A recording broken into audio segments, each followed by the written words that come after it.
Bueno, muy buenos días para todas y para todos. Mi nombre es Javier Pastorino, soy coordinador del programa de Innovación en Servicios Públicos de la ANI y BitLab. Y antes que nada, quiero darle la bienvenida a todas y todos ustedes. Muchas gracias por acompañarnos en la mañana de hoy en esta actividad, que como saben, lo que busca es hacer el lanzamiento de la Brújula de Innovación Pública, una nueva herramienta para las instituciones públicas de Uruguay que va a permitir conocer o medir el estado de situación que cada una de estas organizaciones públicas tienen y a partir de allí recibir una serie de recomendaciones para, bueno, generar una hoja de ruta y poder pasar a la acción.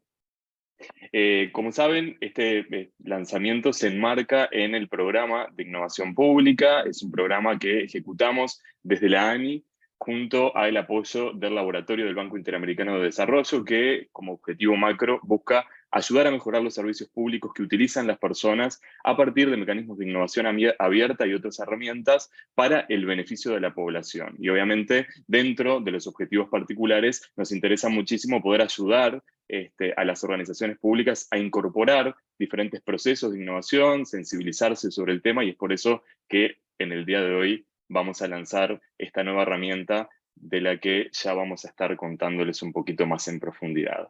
Pero antes de avanzar con las características de esta nueva herramienta, vamos a dar paso a Natalia Lagullás. Ella es especialista senior en la Unidad de Relaciones Institucionales de BitLab, el Laboratorio de Innovación del Grupo Banco Interamericano de Desarrollo, para que comparta con nosotros unas palabras. Natalia, buen día, ¿cómo estás?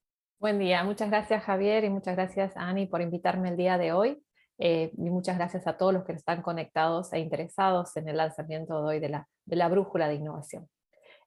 Como es mi nombre, bueno, nuevamente Natalia Lagullás, soy especialista en el BitLab basada en Washington. Para quienes no conocen, BitLab es el laboratorio de innovación del Grupo Banco Interamericano de Desarrollo y nuestro trabajo es promover la innovación desde emprendedores en etapas tempranas, innovaciones que permitan empoderar a las poblaciones pobres y vulnerables, ya sea para atender la prestación de servicios esenciales o por mejorar sus capacidades de generaciones de ingresos. Es decir que nuestro trabajo, la mayor parte de las veces, si no decimos casi todas, se centra justamente en trabajar del lado del sector privado innovador, de los emprendedores. Sin embargo, cuando Ani nos invitó a trabajar en este programa de innovación en servicios públicos, nos estaba dando una oportunidad de completar ese trabajo y abordar justamente las fricciones que existen en llevar la innovación privada al sector público.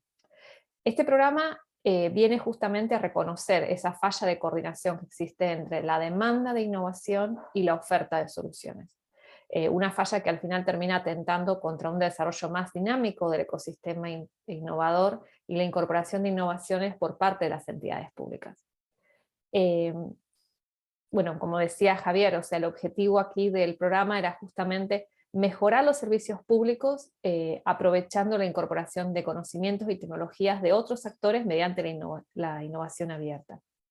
Es decir, que completaba, digamos, el trabajo que veníamos haciendo de empujar la generación de emprendimiento innovador y abrir un mercado clave justamente para estos emprendedores, pasando una práctica habitual del sector privado corporativo o que el sector privado corporativo utiliza justamente para su propia innovación, que es la innovación abierta, al sector público. Y abrir de esa forma un mercado a estos emprendedores que muchas veces ese sector público tiene un rol clave, digamos, en el desarrollo de estos emprendimientos en la medida que es un usuario pionero y le permite al sector público también abrirse, mejorar, digamos, la prestación de sus servicios, incluso no solo mejorar la prestación de servicios que hoy puede brindar, sino también esas nuevas soluciones le puede incluso a permitir adelantarse a necesidades de nuevos servicios para su ciudadanía.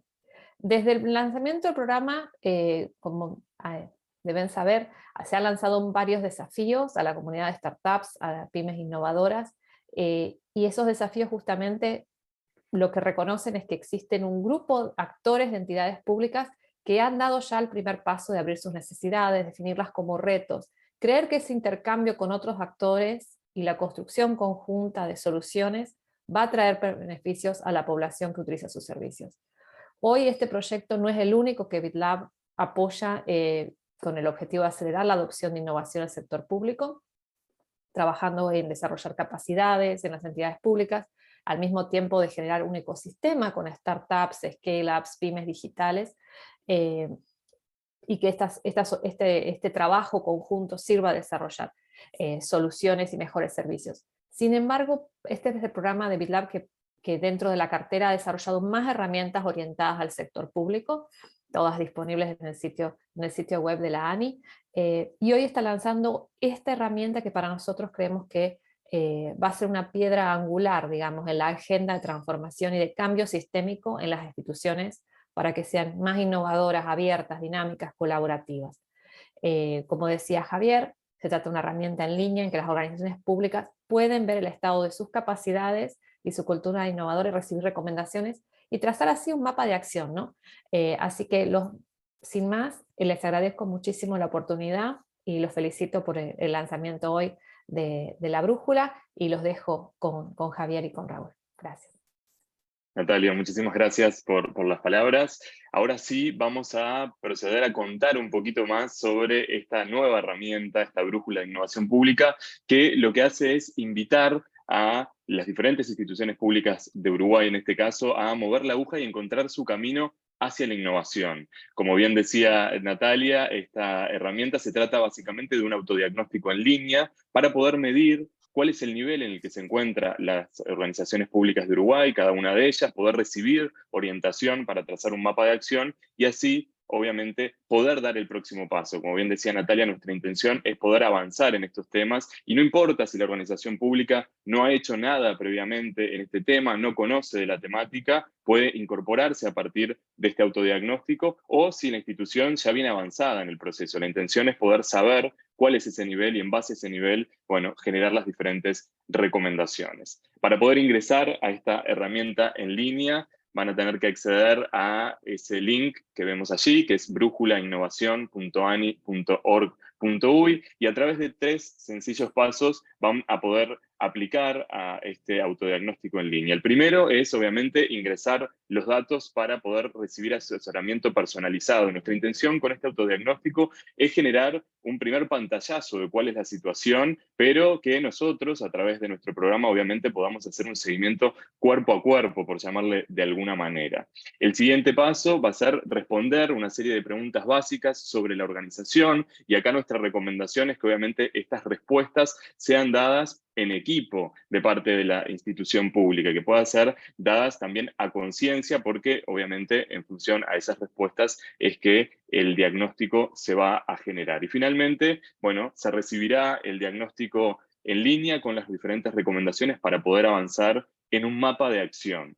Cuando hablamos de mapa de acción, y para tener una idea de, bueno, qué es lo que nos va a devolver este autodiagnóstico después de completar esas preguntas, es que, bueno, vamos a poder encontrar una radiografía inicialmente de cuáles son las capacidades y la cultura innovadora de la propia institución que respondió a esa serie de preguntas. Luego vamos a poder tener también una identificación de cuáles son las fortalezas y las debilidades de esa institución, obviamente en las temáticas o procesos de innovación, y acceder a herramientas y recursos de ANI para poder iniciar, como les decía, si todavía no se ha hecho nada en el tema, o consolidar procesos de innovación. También se va a acceder a un listado de metodologías innovadoras para poder mejorar y finalmente también vamos a encontrar una serie de habilidades blandas que van a ser claves para poder impulsar los equipos de trabajo dentro de las instituciones públicas que apliquen a este autodiagnóstico, que como saben está a las 24 horas, los 365 días del año, porque obviamente eso es un beneficio que tiene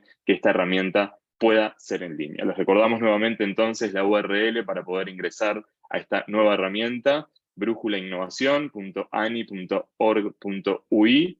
Y ahora sí vamos a dar paso a Raúl Oliván. Él es director general de Gobierno Abierto e Innovación Social del Gobierno de Aragón y además es creador del modelo del hexágono de innovación pública, el modelo HIP, modelo que, bueno, se basó para poder llevar a cabo el desarrollo de esta brújula y bueno, él nos va a contar en mayor profundidad sobre todo esto. Una cosa que sí es importante antes de darle la palabra a Raúl, tener presente es que las preguntas que puedan tener y las dudas, las pueden hacer a través del botón de preguntas y respuestas. Ese va a ser el medio por el cual nosotros vamos a recibir sus consultas. Y bueno, al final de la exposición de Raúl vamos a poder habilitar ese espacio de intercambio. Así que, Raúl, te damos la bienvenida. Gracias por acompañarnos.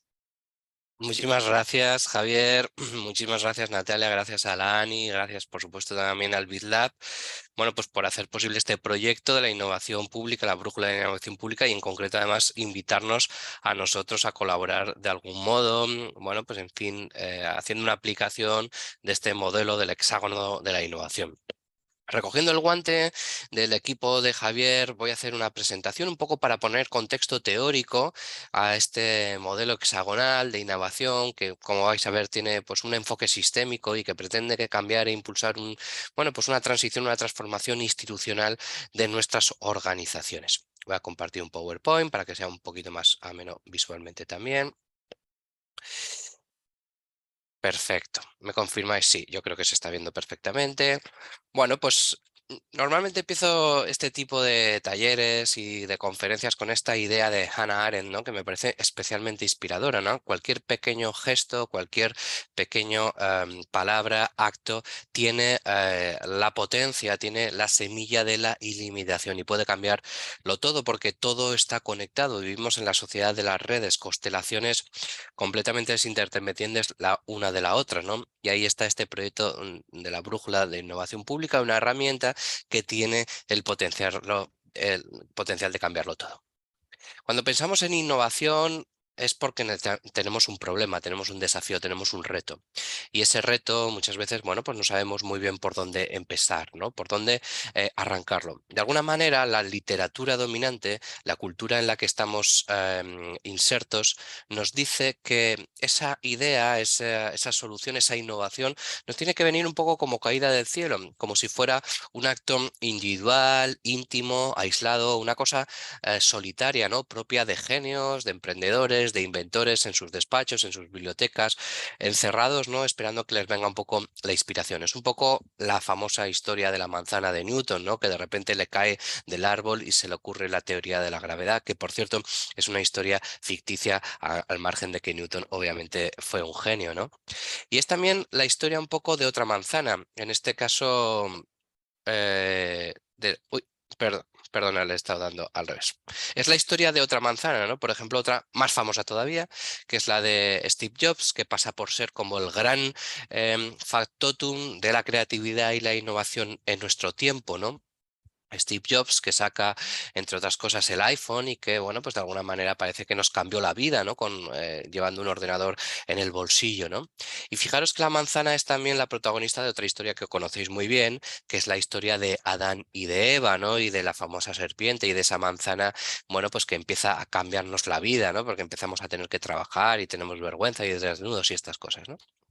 Bueno, yo lo que quiero decir es que si miramos bien, ninguna innovación, ningún conocimiento, al menos de aquellas innovaciones que han transformado la historia realmente, que la han de alguna forma, bueno, pues alterado, se produce de forma aislada. En realidad, todas las innovaciones importantes de nuestra historia, todos los avances de la civilización, de nuestros pueblos, de nuestras sociedades, han sido siempre innovaciones colectivas, han sido innovaciones sociales o innovaciones públicas, más aún en el contexto, obviamente, de los gobiernos, ¿no? De las instituciones. Lo cierto es que antes de Newton hubo un montón de otros pensadores, científicos, intelectuales, astrónomos, matemáticos, que generaron conocimiento distribuido y que gracias a ese conocimiento previo, bueno, pues Newton pudo desarrollar su teoría, ¿no? El conocimiento en este caso era, bueno, pues también una red, ¿no? Incluso el propio iPhone famoso, que lidera Steve Jobs en el 2007, tenía, como nos recordó Mariana Mazzucato en su ensayo de 2014, El Estado Emprendedor, un 90% de tecnología desarrollada por administraciones públicas, como por ejemplo ARPA, que está ligado al ejército de los Estados Unidos, o como por ejemplo el CERN de Suiza, ¿no? Es decir, hasta el iPhone tiene, ¿no? Por lo tanto, muchísima conocimiento agregado, muchísima innovación social de miles y miles de personas y no solo de empresas, sino también de agencias. públicas. Y por poner un poco de sonrisa y de humor, ¿no?, a esta presentación, pensé también en que Adán y Eva en realidad ni siquiera habían sido los primeros, ¿no? Nosotros hablamos del adanismo, ¿verdad?, para hacer referencia a ese pensamiento que tienen algunas personas de que han inventado el mundo, que han sido los primeros en algo. Eres un adanista, ¿no? Sin pensar que antes que tú vinieron otros a hacer cosas que seguramente te han influido, pero que tú, desde un punto de vista tan egocéntrico, te piensas que has sido el primero. Bueno, pues ni siquiera Adán y Eva fueron los primeros en tener un affair con una manzana y una serpiente. Ahí están Orfeo e Eurídice, ¿no? Miles, cientos de años antes en la historia griega, ¿no? Antes de la leyenda de la historia de Adán y Eva, ¿no? Es decir, todo en esta vida, toda la innovación en el fondo es innovación social, es innovación colectiva, ¿no? Vamos a pensar ahora que nosotros somos este punto blanco de aquí. Este es cualquiera de vosotros. Y este punto rojo, por seguir con los puntos, que ya vais a ver que esto va mucho de puntos y rayas, este es el futuro, ¿no? Y bueno, cuando en foros como hoy, que estamos, me imagino que sobre todo gente de gobiernos, de instituciones, organizaciones del ecosistema público de Uruguay, lo que nos preguntamos es cómo va a ser ese futuro, ¿no? Si va a ser futuro mejor o si va a ser peor. Y la siguiente pregunta obvia que te tienes que hacer es si puedo influir yo en ese futuro, ¿no? ¿Qué puedo hacer yo para que ese futuro sea un poco mejor, ¿no? Eso nos ubica un poco en dos ejes, ¿no? Si el futuro creemos que va a ir a mejor o si va a ir a peor, y si yo puedo influir o no puedo influir, ¿no? Los optimistas estamos aquí, creemos que el futuro va a ir a mejor y que además podemos influir. Los pesimistas están aquí, creen que no pueden influir, que encima va a ir a peor. Aquí están un poco, bueno, posiciones intermedias, ¿no? Aquellos que piensan que va a ir a mejor pero no pueden influir, o que pueden influir pero que va a ir a peor. Quedaros con ese cuartante porque volveremos hacia el final de la presentación. El caso es que los puntos siempre estuvieron allí, pero es la forma en la que unimos esos puntos donde se produce la innovación, ¿no? Desde el punto de vista de las administraciones públicas, la innovación es eso que sucede entre tú y yo, o entre nosotros y ellos, que puede ser innovación conceptual, o de organización, o política, o de procesos, o de comunicación, ¿no? Pero al final siempre es lo que sucede entre unos y otros, ¿no? Muchas veces la innovación no es otra cosa que unir los puntos de otro modo. La mayoría de las veces en nuestras organizaciones los puntos ya estaban ahí y la innovación es unirlos, ¿no? Vincularlos de un modo diferente. El caso es que asistimos a un tsunami de complejidad. Esto, claro, está muy bien dibujarlo con un par de puntos y unas rayas, pero lo cierto es que nuestras sociedades se parecen más a marañas de miles y miles de nodos y miles de enlaces. Una complejidad que nos está desbordando, ¿no? Ahí están el cambio climático, la pobreza infantil, la obesidad infantil también, por ejemplo, o la reciente crisis del COVID-19, los conflictos bélicos como ahora el de Ucrania, en fin, las violencias machistas, el paro estructural, en fin, en cada una de las sociedades, ¿no?, tiene como su particular colección de wicked problems, aunque hay muchos de ellos que son completamente comunes. Lo que define a estos problemas endemoniados o problemas enrevesados, que los anglosajones hablan de wicked problems, es que no son claros, no son muy nítidos, ¿no? Su definición es difusa, pero además son interdependientes entre sí, están muy relacionados, nunca se terminan de acabar, son inabordables con nuestras herramientas actuales. Desbordan, por lo tanto, los límites de nuestra organización. Muchas veces entran en conflicto entre ellos, ¿no? Y necesitan mucho tiempo para ser pensados o generan consecuencias desconocidas, ¿no? Ahora, por ejemplo, estamos hablando de cómo la guerra de Ucrania está haciendo que suba el precio del gas. Eso significa que hay muchas familias que no están poniendo la calefacción y, por lo tanto, estoy hablando de un problema que afecta a mi país, y por otro tanto hay muchos niños que no están estudiando porque hace mucho frío en el invierno en algunas zonas de mi país, y van a generar malos rendimientos económicos, educativos, ¿no? Es decir, todos los grandes problemas del mundo están conectados y generan además consecuencias desconocidas. Pero lo más importante de estos problemas complejos es que no tienen una solución binaria, no se pueden resolver de una forma buena o mala. En el mejor de los casos tienes una aproximación un poquito mejor o un poquito peor, ¿no? Nunca hay dos problemas iguales. Ante este tsunami de complejidad al que nos enfrentamos las organizaciones contemporáneas, nuestra caja de herramientas habitual, que podemos definir como la burocracia, se ha quedado obsoleta, ya no sirve, ¿no? Una burocracia que estaba caracterizada por comunicaciones formales, previsibilidad y evaluación, proyectos basados en meritocracia, procedimientos estándares, relaciones interpersonales, jerarquías o racional división del trabajo, ¿no? Esta caja de herramientas, que era eficaz frente a un determinado tipo de problemas concretos, agudos, acotados, es cada vez más ineficaz o ineficiente para algunos de los desafíos que están desbordando los límites tradicionales de nuestras organizaciones, ¿no? Y yo siempre pongo un poco este ejemplo, que sé que al equipo de Javier le gusta mucho porque se sienten muy identificados con él, ¿no? En mi ciudad, en Zaragoza, donde vivo, hace un clima hostil, ¿no? Es un clima en el que el invierno es muy duro y el verano es muy duro. Hace mucho frío y hace mucho calor, ¿no? Es una ciudad de extremos. Y yo tengo una terraza en mi casa que todos los años, durante mucho tiempo, casi una década, he intentado, oye, llenar de flores, sobre todo cuando venían los meses buenos en España, la primavera, iba a la tienda de flores y compraba 4 o 5 plantas para que mi mujer y yo, y ahora mis hijos, bueno, pues pudiéramos disfrutar un poco de color en esa terraza, ¿no? Y lo cierto es que sistemáticamente las plantas se nos morían. A los pocos días, como mucho a las pocas semanas, esas plantas nos morían y nos producía mucha frustración, ¿no? Y de alguna forma pensé que esto era una muy buena metáfora de cómo se innova y de qué es lo que sucede con la innovación en las organizaciones públicas. La gente va a otro ministerio, a otra ciudad, a otro país o a otra organización o incluso a otra planta, a otro departamento dentro de la propia organización y ve que algo ha funcionado, una innovación bonita, un proyecto bonito y se lo pretende llevar a su casa.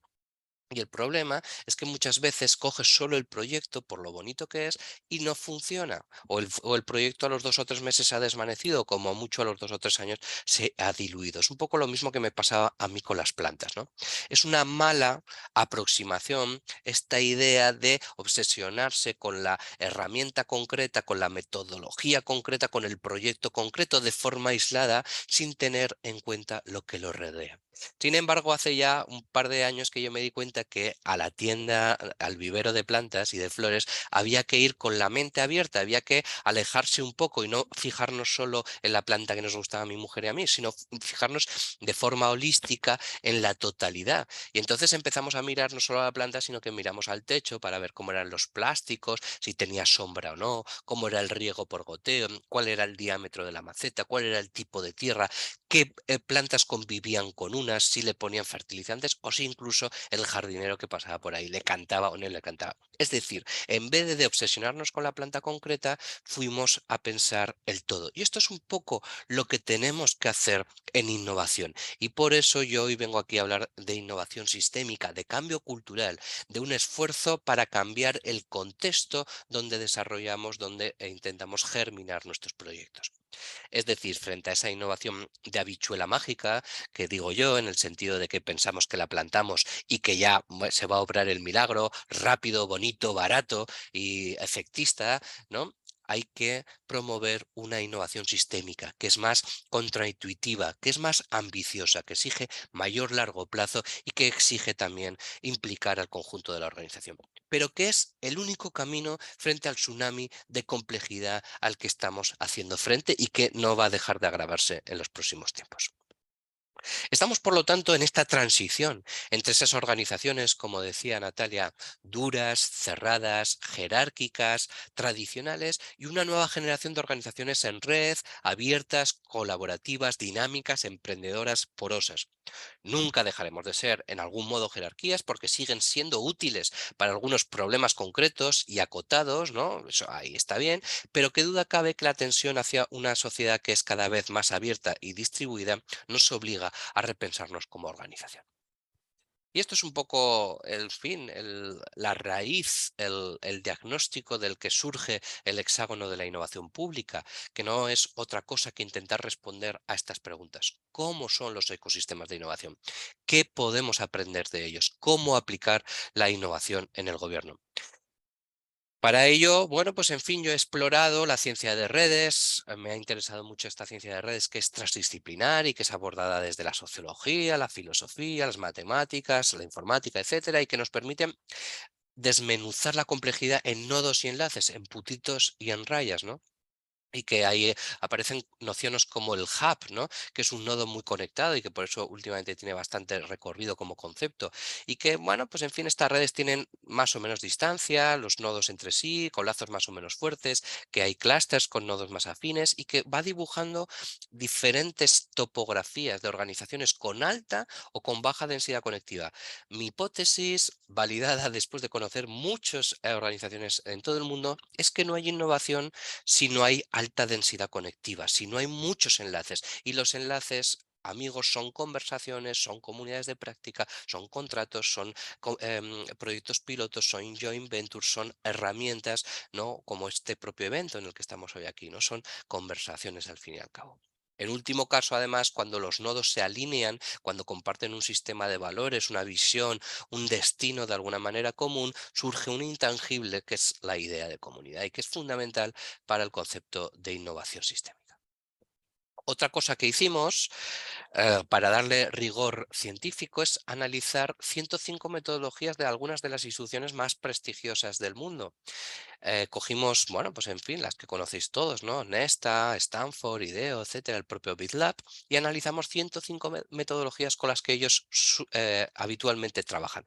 Pero no para generar esta colección enciclopédica de formas de innovar, no nos interesaba abrumar a los empleados públicos y decirles, mira, hay 105 formas de innovar, sino porque teníamos la hipótesis de que escarbando dentro de estas 105 metodologías íbamos a poder encontrar un ADN primigenio, algo así como un código fuente común que se tenía que repetir de forma sistémica, ¿no? Y sistemática en todos los itinerarios de innovación. Y fue así como, mezclando la ética hacker, de la que no es podido hablar por un tema de tiempo, alguien que esté interesado puede explorar más por ahí, de la ética hacker, de la ciencia de redes, que sí que cité, y también de estas 105 metodologías hallamos el hexágono de la innovación pública. El hexágono de la innovación pública, que tenéis más información en esta web y que es un poco el motor sobre el que trabaja la brújula de innovación que hoy están lanzando hoy aquí Ani y el BitLab. Son básicamente 6 vectores, 6 formas de conversar, 6 formas de juntar los nodos y los nodos entre sí, los nodos con enlaces, ¿no? Y que, bueno, pues en fin, es también de alguna forma una tabla de surf frente a ese tsunami de complejidad del que veníamos hablando en las primeras diapositivas.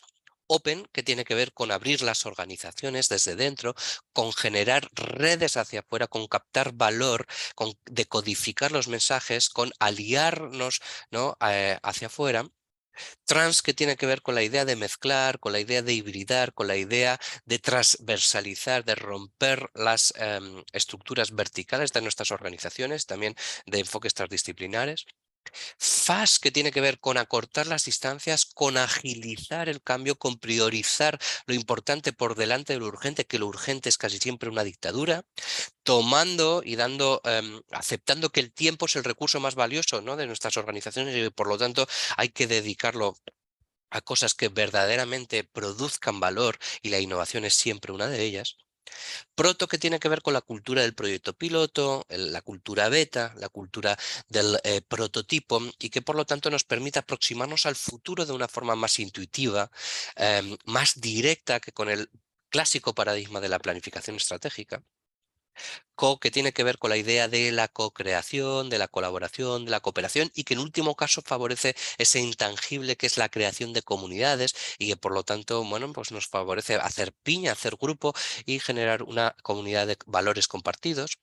Y tech, que bueno, pues se refiere a la digitalización desde un punto de vista humanista, en el sentido de que la digitalización nos permite que cada nodo se pueda convertir en un hub y nos permite gestionar el stock de datos para transformarlo en valor público y valor social, ¿no? Esto nos conduce un poco a la idea de ecosistemas de innovación, ¿no? Los ecosistemas de innovación, desde la perspectiva del hexágono, son comunidades de comunidades, grupos de nodos como instituciones, agencias, equipos o ciudadanos, ¿no?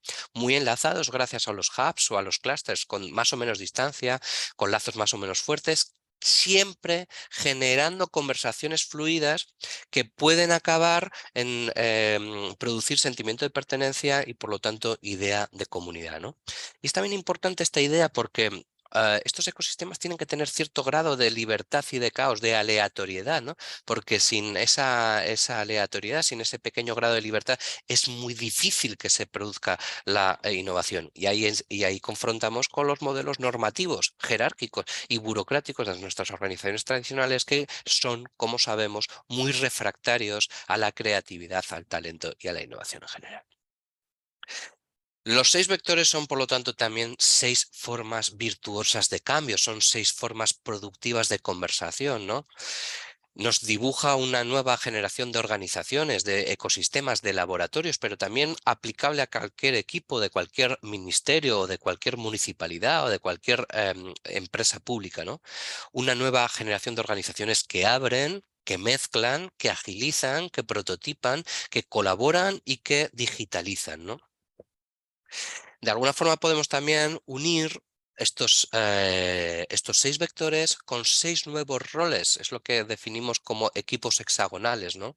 Y que nos proyecta 6 formas de trabajar, 6 formas de abordar la innovación que son fundamentales, sin las cuales es muy difícil que nuestros equipos funcionen. Y son el Open, que es el rol comunicador o comunicadora, que es esa persona capaz de proyectar conversaciones con el exterior, que piensa en términos de redes. Es también el vector trans, que se conecta con el rol del filósofo, la filósofa, pensamiento crítico, conexiones improbables, miradas transversales, pensamiento en términos de misión, ¿no? Está también el curador del tiempo, que vamos a llamar pronto también el activador, ¿no? Que es esa persona que, a través del vector del fast, de la agilización, acorta las distancias, produce más y mejores conversaciones.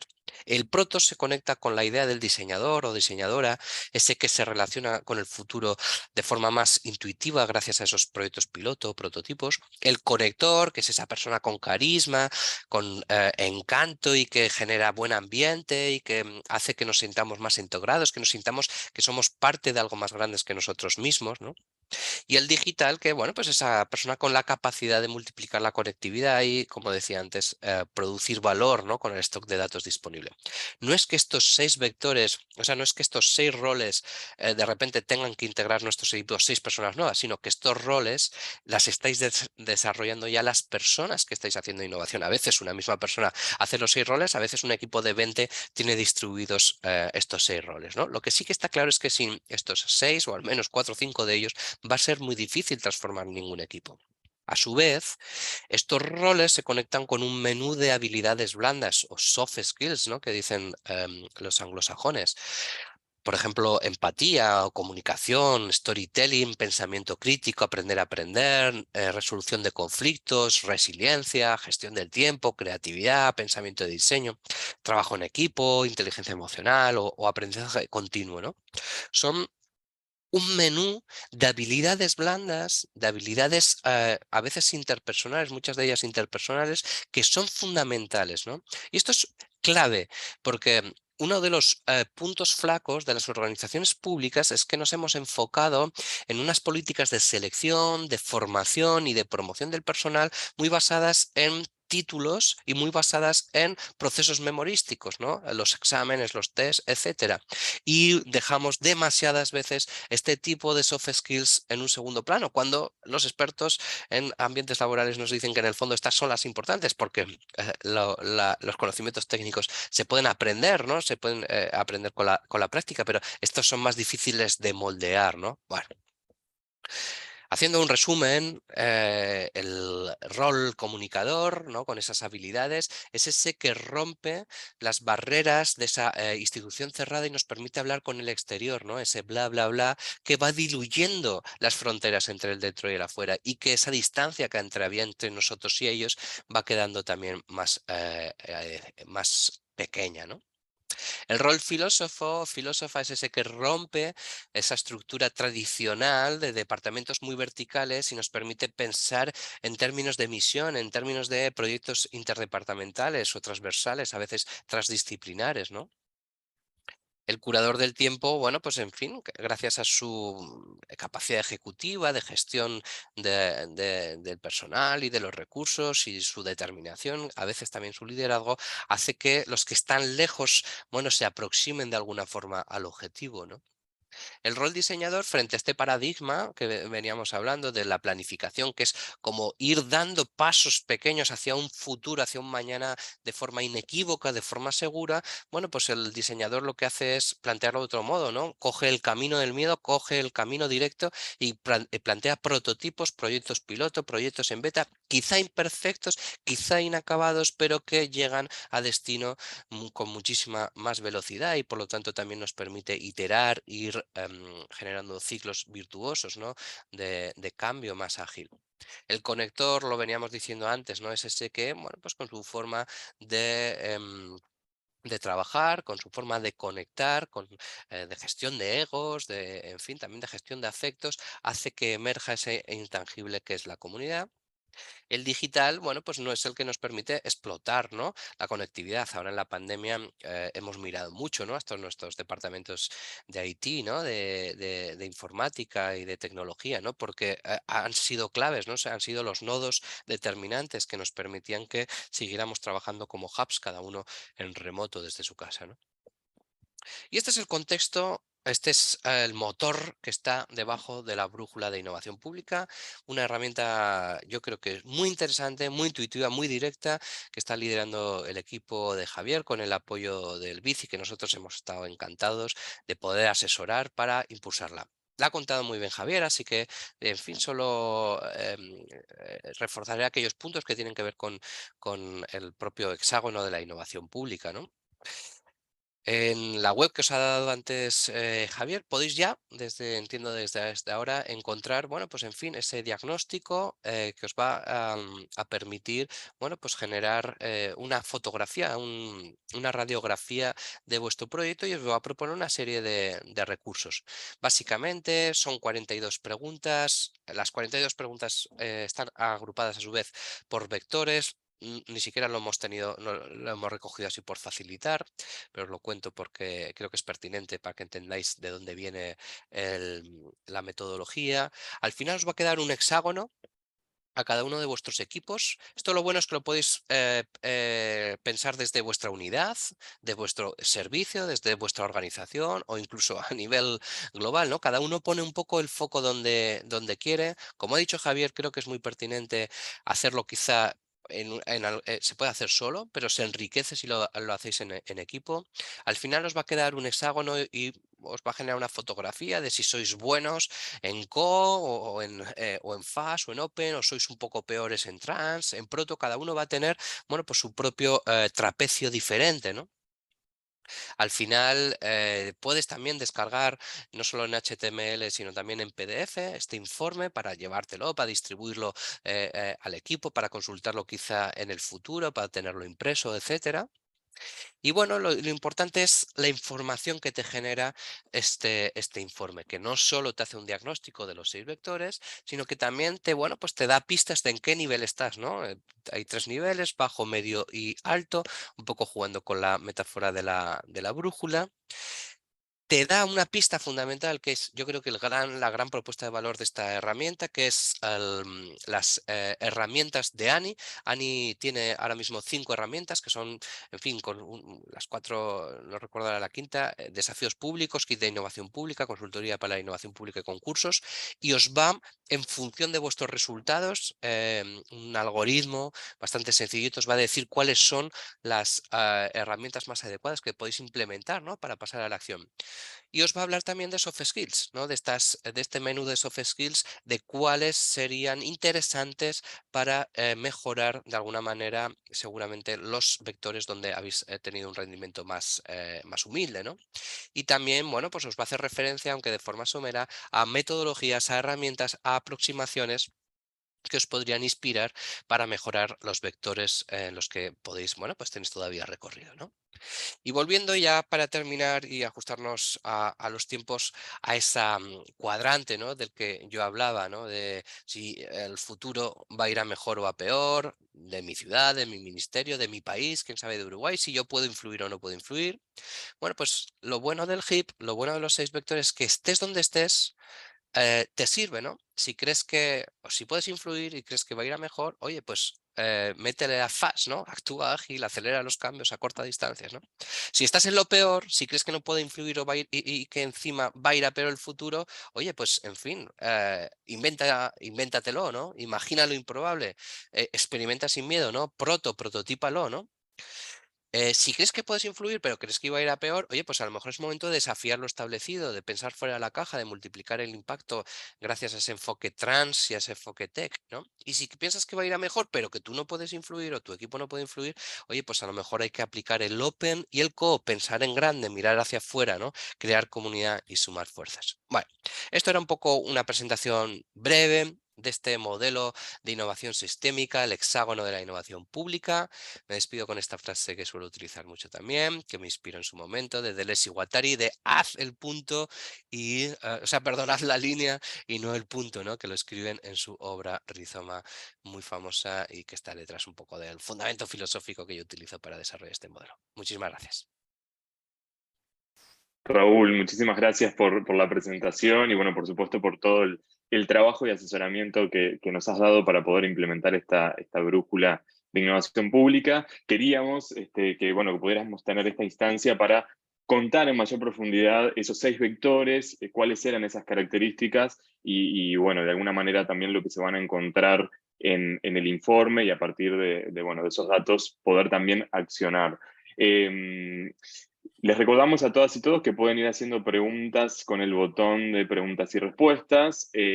Hay ya algunas preguntas que han incorporado. Nos preguntan si hay posibilidades de tener una entrevista más personalizada para trabajar con la herramienta de la brújula. Sí, la idea es poder hacerlo. Obviamente, la invitación inicial es que puedan ingresar a el link para hacer ese autodiagnóstico y a partir de ese autodiagnóstico, si bien esa herramienta los va a poder orientar hacia qué herramientas de ANI podrán utilizar y de qué manera nosotros los podemos apoyar, bueno, la intención es luego poder tener instancias especiales con cada una de las instituciones públicas, así que más que bienvenido, ahí pueden escribir luego al correo innovacionpublica@ani.org.uy y bueno, y seguimos en contacto y si no nosotros vamos a también hacer un seguimiento directo. Preguntan si vamos a subir el video, sí, esto queda grabado. Hay otra pregunta que dice, muy interesante la presentación, la evaluación de la brújula parece más bien estar orientada a la forma en que hacemos las cosas. ¿Cómo podemos medir los resultados, el impacto? Creo que eso es lo que convence a la hora de invertir en innovación. Raúl, ¿tenés alguna recomendación para hacer al respecto? Bueno, pues evidentemente hay que evaluar y medir el impacto, pero también creo que el estadio inicial, el punto de partida de muchas de nuestras organizaciones es tan precario de algún modo, desde el punto de vista de la innovación, que creo que hay que empezar a andar sin miedo. O sea, hay que vencer un poco el miedo a equivocarse. La propia idea de innovación es inherente a la idea de riesgo y a la idea de equívoco. Creo que a veces un excesivo énfasis en la evaluación, en la necesidad de contar con indicadores que nos respalden, puede coartarnos, puede limitarnos en nuestro desarrollo. Creo que al principio, si algún equipo se está planteando, primero hay que innovar y ya con el tiempo, ¿no? Ya a los dos, 3 años, empezaremos a evaluar y a medir indicadores, ¿no? De forma más concienzuda. Pero empezar por los indicadores suele ser una buena idea porque nos puede limitar demasiado. Bien. Luego, otra persona pone excelente el modelo HIP. Consulta, ¿existe algún ejemplo breve de soluciones aplicadas? Nosotros con el hexágono de la innovación pública, bueno, en fin, yo no hablé de ello porque hoy no tocaba, no era, pero yo lidero un laboratorio, en este caso, bueno, pues un poco gemelo al equipo de Javier en el caso del Gobierno de Aragón, el Lab con 3As, Laboratorio de Aragón Gobierno Abierto, y además tenemos un caso de éxito que es el Frena la Curva, que fue una plataforma de innovación abierta para canalizar la energía social en el contexto de la pandemia, y que si buscáis y bicheáis por ahí por Google Frena la Curva vais a encontrar incluso un documental en el que contamos lo que sucedió. Y es muy curioso porque la pandemia estalla un mes justo después de que yo haya escrito el informe del hexágono, ¿no? Con lo cual como que aplicamos a rajatabla a los 6 vectores, ¿no? Buenísimo. Después, Carmen pregunta si hay alguna experiencia para evaluar las habilidades en innovación en procesos de selección de personal. Pues mira, nosotros hemos montado un laboratorio de soft skills. Em, Hay muy poco o casi nada en el ámbito público, al menos en España. Y estamos viendo por ahí a ver qué hay, porque esto sin duda sería una pequeña revolución, ¿no? Introducir, no, si no todos y al menos un porcentaje del proceso de selección enfocado en soft skills. Es difícil porque suele ser un intangible y evidentemente no es tan objetivo como un test de ABC, ¿no? Pero sin duda alguna nos permitiría estar seleccionando con muchísimo más tino, ¿no? Con muchísima más eficacia. Bien, buenísimo. Preguntan también si se va a poder ver la grabación de esto a futuro. Sí, esto va a quedar subido en la web de Innovación Pública y además también, bueno, una vez terminada la actividad enviaremos un correo a todos los asistentes y las asistentes para que puedan tener el link de acceso a esta grabación. Después, otra persona pregunta si es aplicable a instituciones educativas. Sí, completamente. De hecho, hicimos un piloto en una escuela, Alpartir, que es una de las escuelas más famosas de España, por ser muy innovadora, es un entorno rural, es una escuela pequeñita, y de ahí hemos hecho ya un curso formativo con más de 100 profesores en un concepto que le llamamos escuelas hexagonales, que viene siendo una interpretación de la escuela como un ecosistema de innovación en sí mismo, ¿no? Y de hecho tenemos, bueno, pues una pequeña spin-off que está todavía pariéndose para producir una guía, digamos, adaptada del hexágono al ámbito educativo y que se llamaría así, escuelas hexagonales. Buenísimo, Raúl. Bueno, ya estamos llegando al final para respetar un poco los tiempos, así que volvemos a repetir el link para poder acceder a la brújula de innovación, brújulainnovación.ani.org.uy. Agradecerle a Natalia y a Raúl por esta presentación y obviamente por el acompañamiento que nos han dado en todo este proceso. Esperamos que todas las organizaciones y los representantes y las representantes de las diferentes organizaciones públicas de Uruguay puedan aplicar esta herramienta que, como les decíamos, busca poder tener un primer pantallazo de la situación y a partir de ahí generar la acción. Y para eso nosotros, desde el equipo operativo, tanto Nicole como yo, desde ANI, estamos a disposición para poder asesorarlos, para poder acompañarlos en todo este proceso. Así que a iniciar este viaje, este proceso y bueno, y seguir adelante. Muchas gracias nuevamente, Natalia y Raúl. Que pasen muy bien. Gracias a vosotros, amigos. Hasta luego.